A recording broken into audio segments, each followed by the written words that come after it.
नमस्कार. श्री स्वामी समर्थ सर्वांना. आजच्या व्हिडिओमध्ये तुम्हा सगळ्यांचं खूप खूप स्वागत आहे. स्वामी तुम्हा सगळ्यांना कायम सुखी ठेवो ही स्वामीचरणी प्रार्थना करते आणि आजच्या व्हिडिओला सुरुवात करते.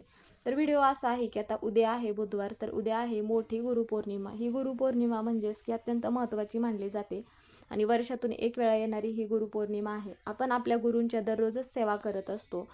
तर आपल्याला काय करायचं आहे गुरुपौर्णिमेच्या दिवशी, कारण की गुरु आणि शिष्य यांच्यातील पवित्र नात्याचे मग प्रतीक आहे. या दिवशी आता आपल्या गुरूंकडून मिळालेल्या ज्ञानाबद्दल आणि मार्गदर्शनाबद्दल आदर आणि कृतज्ञता व्यक्त करत असतात. त्यामुळे मग गुरुपौर्णिमा आपल्याला कधी साजरी करायचं आहे, तर बुधवारच्या दिवशी गुरुपौर्णिमा आहे. म्हणजेच की 29 जुलैला गुरुपौर्णिमा आहे, बुधवार आला आहे आणि या दिवशी आपल्याला आपल्या गुरूंसाठी काही सेवा करायचं आहे. तर त्यासाठी आपल्याला काय करायचं आहे, सकाळी लवकर उठून तीर्थ ठिकाणी जाऊन प्रत्येकाला स्नान करणं शक्य होत नाही. त्यामुळे घरी ज्यावेळेस स्नान करणार असाल तर त्यावेळेस मग अंघोळीच्या पाण्यामध्ये तुम्ही 2 थेंब गंगाजल टाकू शकता किंवा चिमूटभर हळद टाकू शकता, जेणेकरून आपला गुरुग्रह बळकट होत असतो. जर तुम्हाला नाही शक्य झाले तीर्थ ठिकाणी जाऊन स्नान करणे, तर त्यावेळेस मग असे उपाय आपण घरी करायचा आहे. आणि गुरुपौर्णिमेच्या दिवशी आपण भगवान विष्णू आणि माता लक्ष्मीची पण पूजा करत असतो, कारण की हा जो दिवस आहे तर तो अत्यंत महत्त्वाचा दिवस मानला जातो.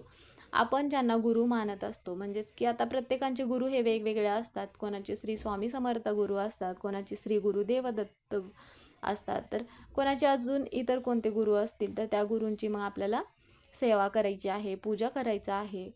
त्यामुळे मग आपल्याला काय करायचं आहे, आपला जो गुरु असेल त्यांना आपण आवर्जून त्यांच्यासाठी गुरुदक्षिणा द्यायचा आहे. त्याचप्रमाणे आपल्याला काय करायचं आहे, आता आपण आपल्या गुरूंची तर सेवा करतच असतो. सेवा करण्याबरोबर आपण असे जे काही विशेष दिवस असतात, म्हणजेच की पौर्णिमा असेल, एकादशी असेल, अमावस्या असेल, तर त्या दिवशी आपण जर उपाय केले तर त्याचं फळ आपल्याला अधिक पटीने मिळत असतं. म्हणून आपल्याला काय करायचं आहे, एक नारळाचा अत्यंत प्रभावी उपाय करायचा आहे, ज्यामुळे आपल्या सगळ्या इच्छा पूर्ण होतील. म्हणजेच की तुमची एखादी इच्छा आहे, तुम्ही खूप दिवस झाला प्रयत्न करताय पण ती इच्छा पूर्ण होत नसेल, तर त्यावेळेस मग आपण पौर्णिमेच्या दिवशी जर काही उपाय केले तर ती इच्छा आपली पूर्ण होत असते. त्याचप्रमाणे आपल्यावरती जर काही दुःख असतील, संकटे असतील, तर ते पण दूर होत असतात. त्याबद्दलचीच माहिती आपण आजच्या व्हिडिओमध्ये घेणार आहोत. व्हिडिओ शेवटपर्यंत बघा, म्हणजे तुम्हाला ही माहिती पूर्णपणे समजेल. आता आपण बरेच वेळा काय होतं आपल्याकडून, की आपण सेवा तर आपल्या गुरूंची करत असतो, पण सेवा करण्याबरोबर आपण काही उपाय करणे विसरत असतो किंवा मग उपाय आपल्याकडून घडत नसतात. त्यावेळेस मग आपण ते केलेल्या सेवेचं फळ आपल्याला मिळत नाही. आता स्वामी महाराजांचं तुम्ही नामस्मरण करत असाल, कारण की नामस्मरण करण्याला कुठलंही बंधन नाही, किंवा मग तुम्ही कोणतंही नामस्मरण करा, जपमाळ घेऊन नामस्मरण करा किंवा लिखित नामस्मरण करा.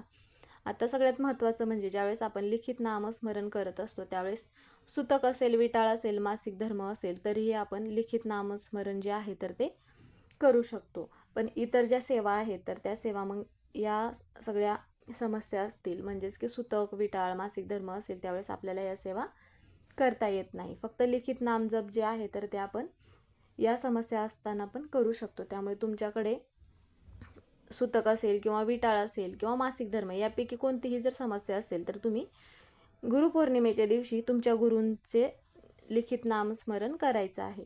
त्याचप्रमाणे आपल्याला काय करायचं आहे, आपल्या गुरूंसाठी आता जर तुम्ही घरी एखादा पदार्थ बनवला असाल, तुमच्या गुरूंचा फोटो असेल किंवा मूर्ती असेल, तर त्यांना एका तामणामध्ये ठेवून अभिषेक घालायचा आहे. ज्या पण तुमच्याकडे वस्तू असतील तर त्या वस्तू त्यांना अर्पण करायच्या आहेत. म्हणजे आता स्वामी महाराजांची मूर्ती असेल तर आपण त्यांना पिवळ्या रंगाची फुलं अर्पण करत असतो. त्याचबरोबर ही नाथ तर जे आहे तर ते ही नाथ तर लावत असतो. आता बऱ्याच जणांनी गुरुचरित्राचं पारायण चालू केलं असेल किंवा श्री स्वामी समर्थ म्हणजेच की श्री स्वामी चरित्र सारामृत या ग्रंथाचे पारायण चालू केले असतील. ज्यांना ज्या सेवा घडत असतील त्या सेवा मग प्रत्येकाने चालू केल्या असेल. ज्यांना काही सेवा घडल्या नसेल त्यांनी मग आवर्जून श्री स्वामी चरित्र सारामृत या ग्रंथाचं एक तरी पारायण गुरुपौर्णिमेच्या दिवशी करायचं आहे. किंवा मग गुरुचरित्र ग्रंथ असेल तुमच्याकडे तर त्यातील 14वा आणि 18वा अध्याय आवर्जून पठण करायचं आहे. आता जर तुमच्या घरामध्ये मासिक धर्म असेल आणि सुतक असेल, तर मग तुम्हाला हा जो मी उपाय सांगणार आहे तर हा उपाय तुम्हाला करता येणार नाही. त्यावेळेस घरातील तुम्ही इतर व्यक्तींना हा उपाय करायला सांगू शकता. त्यासाठी आपल्याला एक नारळ घ्यायचा आहे. लाल रंगाचा जो धागा असतो, ज्याला आपण कलावाचा धागा म्हणत असतो, तो धागा घ्यायचा आहे. आणि 3 पिवळ्या रंगाची फुलं घ्यायची आहेत आणि 3 अगरबत्ती आपल्याला घ्यायचं आहे. म्हणजेच की आता 3 या वस्तू का घ्यायच्या आहेत? आता आपले गुरु जर श्री गुरुदेवदत्त असतात तर ब्रह्मा विष्णू महेश म्हणून आपल्याला या 3 वस्तू घ्यायच्या आहेत. म्हणजेच की 3 अगरबत्ती, 3 पिवळ्या रंगाची फुलं, अशा पद्धतीने या वस्तू घ्यायच्या आहे.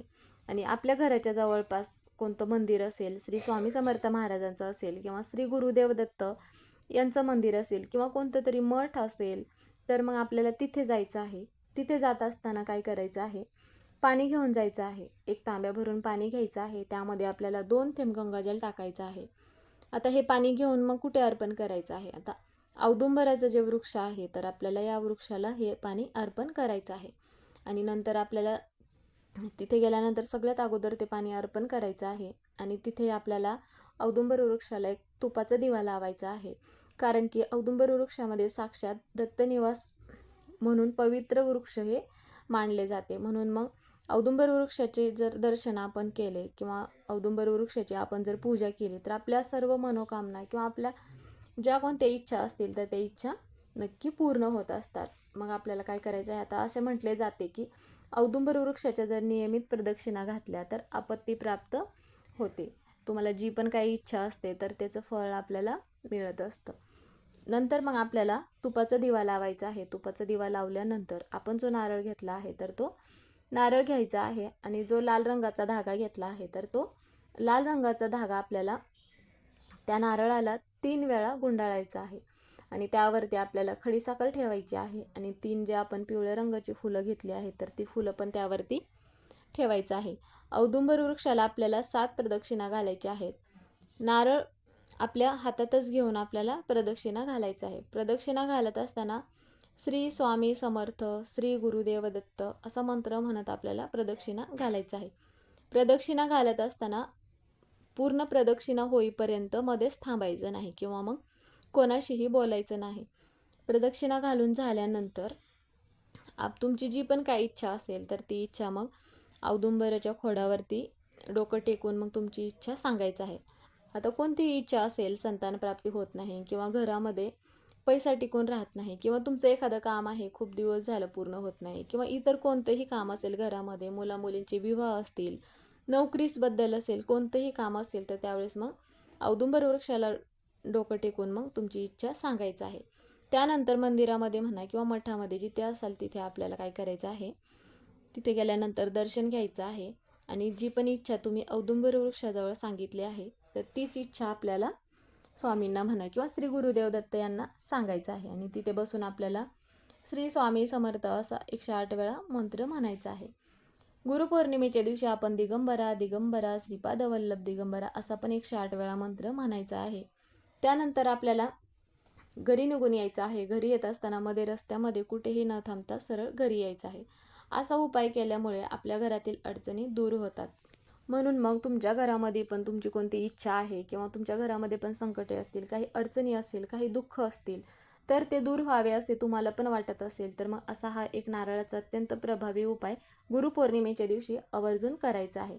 तर हा उपाय जो आहे तर तो कोण करू शकतं? कोणतीही ताई, दादा, आजी, आजोबा, मोठी बहीण, भाऊ कोणीही हा उपाय करू शकतात. फक्त महिलांना मासिक धर्म असेल तर मग त्यावेळेस महिलांना हा उपाय करता येणार नाही. तर तुम्हाला आता माहिती समजलीच असेल. तुम्हाला व्हिडिओ आवडला तर व्हिडिओला लाईक करा. चॅनलवर नवीन असाल तर सबस्क्राईब करा. व्हिडिओला हाईप करायला विसरू नका.